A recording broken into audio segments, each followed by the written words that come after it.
Hey, what's going on, guys? Godstatus here. So today we're going to be doing an AN-94 video. Now this has been requested quite a bit, actually. I'll see if I can find some of the comments that have been requested. But for those of you who don't know, today is my 1-year anniversary with my girlfriend, so I'm going to be kind of busy throughout the day. So this is being pre-recorded, and I don't really like doing pre-recorded stuff because I usually prefer to do things the day of. It just kind of works better for me. But nonetheless, 1-year anniversary, so I'm going to be busy on Discord and stuff. So if I don't reply that much to people or anything like that, that's probably why. Or just if I'm kind of late to replying on comments on this video, that's why. But nonetheless, we're going to see how we can do. The AN-94 used to be one of my favorite guns, actually. I used to main this back in CPFL, which was like the original competitive league. And it was always just a really good gun to use, had really high accuracy. It literally has like no recoil other than that initial kick, which is just actually amazing.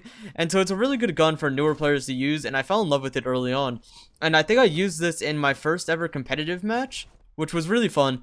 And god, it's like reminiscing back on those days so long ago. Back when I was like ranked 50, 60, I was using this. It's kind of insane. But I think there is a hacker in here, like he's saying in chat. The guy was shooting me with an intervention, but it did the damage of a sawed-off. I don't know, it's kind of weird. But right now we're already out of ammo. The one thing that sucks is that it doesn't do the most damage. Now I believe it can 4-shot to the body with AP ammo, which is what I'm using. And I'll list the setup that I'm using at the beginning of the video because I always forget to do that. But like I said, it can, I believe, 4-shot at all ranges to the torso. Now I don't think limbs count, but to the torso it does 4-shot. And let me see. Yeah, it'll definitely 4-shot to the torso. Sorry, I just had to make sure there, or else I was going to sound extra dumb. But yeah, this gun is just super high accuracy, and using super high accuracy guns is always a good thing because even if you aren't using like the highest damage gun, your accuracy makes up for that. You'll hit more shots, which in return makes it just overall more worth it to use. And like I said, dude, I fell in love with this gun so early on, and it was like a meme gun for a really long time. Like, it really wasn't considered that good. Only recently, it seems like, it gained kind of a following from a certain group of people. But yeah, this was considered like a meme gun. And I used to trash talk back in CPFL, like, oh, I'm gonna use the AN-94 and beat you. Like, it was never considered like serious, you know what I mean? Like, people will always use like the FAMAS back then, the AKM, things like that. But yeah, the AN-94 was just kind of a meme gun. And when I told people I was gonna use it against them in competitive, it was just jokes, you know? And people nobody took it seriously. It was all just laughs and everything. But yeah, I actually did end up doing really good with this gun. I think I dropped like 30 kills. Maybe 30 kills the first game that I got on in competitive, which was really good. And that like instantly sparked my desire to want to play competitive more. Like, doing good in my first game ever, especially against a team that was said to, like, they were going to beat us no matter what. And the fact that we beat them was just really big for us. And I don't know, it was just really interesting first getting into competitive because there's a lot of people that I didn't know back then, and I was nowhere near the skill level I am now, and like going up against them at first, it was really like jittery, and I was super nervous, I'm not gonna lie, like going into that first game. But if you look it up, you could actually find my first competitive match, which was TA versus RGE, if you want to look that up. TA versus RGE CPFL, and you should be able to find it on YouTube. I think Enderchrome recorded it a long time ago. But yeah, that was my first match, and it was just, I don't know, it was so interesting to me. And I love playing competitively on like any game, whether it's like an actual competitive league or just trying to get better in general. I always like to just try to do my best, you know, and try to get better at games. And that's why I enjoy playing them, for the competitive aspect of it. You can always improve and you can always do better than normal. And that's just what got me into PF competitive. And to be honest, if it wasn't for PF competitive, I don't know if I'd be playing PF today. Because Enderchrome got me into TA, and then I met Jake and everyone became really good friends with them. And it kind of kept me around, and that was the reason why I liked playing PF.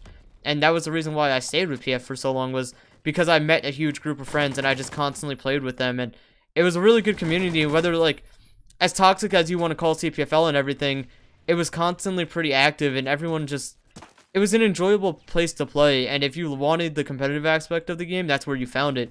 And that just made me love the game, dude.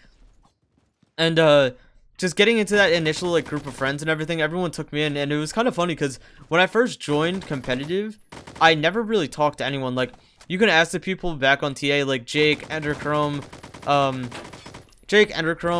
Low Cyber, everyone like that. Like, I never used to talk back in TA. Like, I would get invited to like trainings and everything, and I just wouldn't show up. Like, I didn't interact at all. And it was good that they kind of stuck through it with me, and they still kept their hopes up and always invited me out to things. And that's kind of why I'm still playing PF today. So I owe a lot to them. They definitely kept me motivated and kept me in the game. And that's kind of why I'm here. So thankful for that. But the AN-94 was like the start of it all, man. That was the original, like, my main gun. And, oh, it was amazing. Just, I remember when I initially found this gun and said I was going to start maining it. It was, like I said, it was just jokes. Nobody believed that I would do it. And nobody thought it was worth doing. And I think I used it for like 1 or 2 competitive matches. And then I don't think I like ever used it again, in all honesty. But, yeah, it was definitely worth it. And it made me appreciate, and like I said, I say this all the time when people ask me for tips or like randomly mention in videos.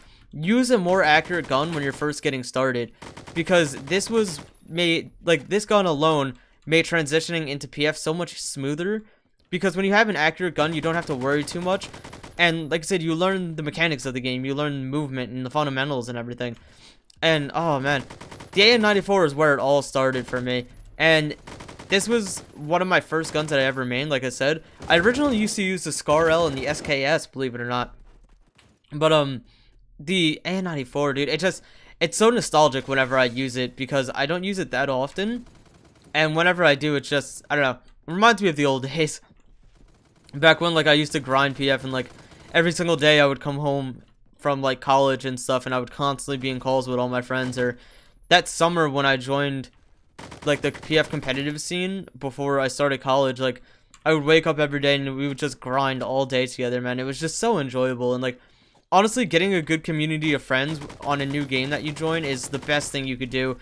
Just putting yourself out there and just trying to find some new friends is the way to go, because when you do have a set group of friends on these games, it's so much more enjoyable. And I kind of miss having that to an extent. Like, I also kind of miss where all my friends weren't as good as they were and I wasn't as good as I was, because, I don't know, it just seemed better back then. It's one of those things where, like, in the past, it probably wasn't as good as you remember, but, like, oh, I do not want to be on burst. I hate bursting this gun. Even though it apparently shoots faster, it doesn't feel like it, but it seems like, to me, one of those things where, like, the past seems better than it really was. But, I don't know. I definitely miss it, without a doubt. And we're going 62-6 right now with the 10 KD, so that's not bad at all. And I don't know why, but this gun's been requested so much lately. And I've been wanting to make a video on it, and I went to go record a video on it maybe a few days ago. I'm not sure exactly when I went to go do it, but I ended up just not doing too hot, or like I kept getting into lobbies with like all competitive players, and like I could record those, don't get me wrong, but I prefer to upload those higher kill games, and I was not pulling like 120 plus kills or anything like that. And we're probably not going to pull 120 plus here either, but we are doing overall just good, so I'm not too worried about it. And this game is going to end super early, man. That's been happening to me so much in the past like day or two. I'm having lobbies just end insanely early, and it's so frustrating. Because I could be pulling, like, this game, at this current rate I'm going, there's a guy above me. I'm just going to hope that he doesn't turn around and notice me. But at the rate I'm going right now, I could pull over 120 kills, I believe.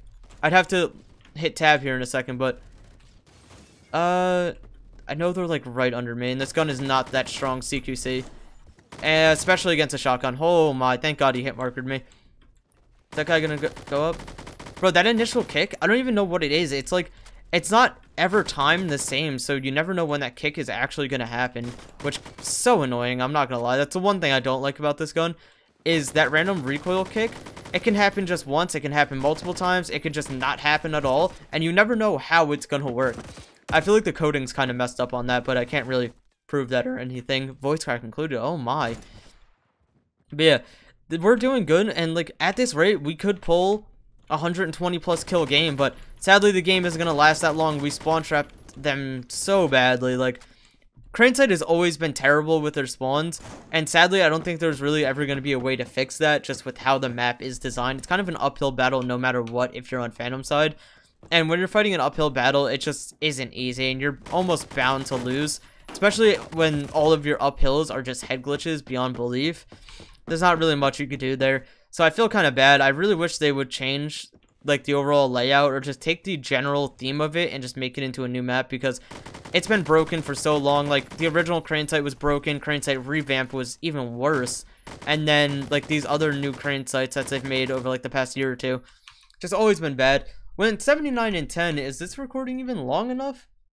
Yeah, okay, we just hit 10 minutes, so I'm probably not going to edit any of this just so it does have the 10-minute mark, and, you know, them extra advertisements and everything like that. But I hope you guys did enjoy this video. This video has been requested so much, so I hope it was worth it for everyone who has requested to see it. And I hope you guys do enjoy, and I'll see you guys in the next one. Peace.